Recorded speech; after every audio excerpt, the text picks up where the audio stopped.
இப்போ பாயாவுக்கு ஒரு மசாலா அரைக்க போகிறோம். அந்த அரைப்புக்கு தேவையானதை சேர்த்துக்கலாம். கொஞ்சம் வெங்காயம், தக்காளி, ஒரு 4 முந்திரி, இதில் வந்து இஞ்சி பூண்டு பேஸ்ட் சேர்த்துக்கிறோம்.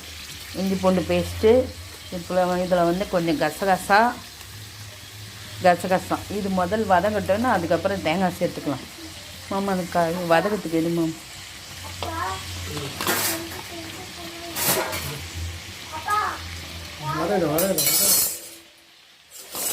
இது முதல் வதங்கட்டும். வதக்கிட்டு நம்ம தேங்காய் சேர்த்துட்டு என்ன பண்ணுறோம்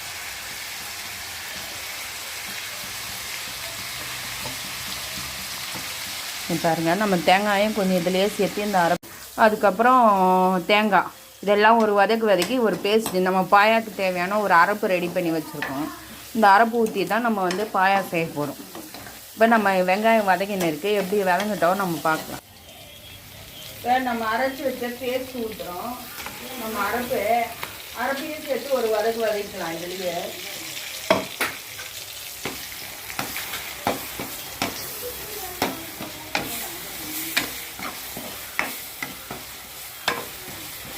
அப்புறம் அரைச்சி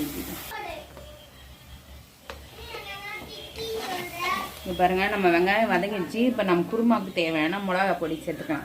இல்லை வேணுன்றவங்க பச்சை மிளகாய் மட்டும் கூட அரைச்சி ஊற்றி செஞ்சுக்கலாம். இப்போ நம்ம பச்சை மிளகாய் எங்களுக்கு சேர்க்கக்கூடாதுன்னு இருந்தாலும் நான் பச்சை மிளகாய் சேர்க்கணும். இல்லை மிளகா பொடி சேர்த்தாச்சு இதுலேயே. இப்போ இதில் உங்களுக்கு தேவையான மஞ்சள் பொடி, குழம்புக்கு தேவையான மஞ்சள் பொடி சேர்த்தாச்சு. அதே தன் காய்கறியில் ஊற்றி காய்கறியில் அள்ளி போட்டு இது பாருங்கள். நம்ம ஆல்ரெடி வதக்கி வச்ச வெங்காயம் தக்காளியில் இந்த இது போட்டு இந்த குருமா பேஸ்ட்டை போட்டு நம்ம வந்து வதக்கி வச்ச பேஸ்ட்டை போட்டு இப்போ நம்ம வந்து இதை ரெடி பண்ணுறோம். குருமாவை கொதிக்க விட்டு இறக்கிட்டோம்னா நம்ம சூப்பரான வெஜ் பாயா குருமா ரெடி ஆகிடும். செம்ம சூப்பராக இருக்கும் காளான் வெஜ் பாயா குருமா. இங்கே பாருங்கள், ஆல்ரெடி நம்ம காய் ரெடி ஆகிடுச்சு. இப்போ இது ஒரு கொதிச்சுனாலே நம்ம குழம்பு சூப்பராக ரெடி ஆகிடும். இங்கே பாருங்கள், சூப்பரான நம்ம வெஜிடபிள் பாயா ரெடி ஆகிடுச்சு. செம்ம டேஸ்ட்டாக ரெடி ஆகிடுச்சு பாருங்கள். கருவேப்பிலை கொத்தமல்லி தூவி நம்ம ரெடி பண்ணிட்டோம். இது மாதிரி வித்தியாசமாக சீக்கிரமாக செய்கிற சமையல் நீங்கள் பார்க்கணுன்னா எங்கள் சேனல் சப்ஸ்கிரைப் பண்ணுங்கள், லைக் பண்ணுங்கள், ஷேர் பண்ணுங்கள், கமெண்ட் பண்ணுங்கள். சூப்பராக இருக்கு பாருங்கள் நம்ம வெஜிடபிள் பாயா.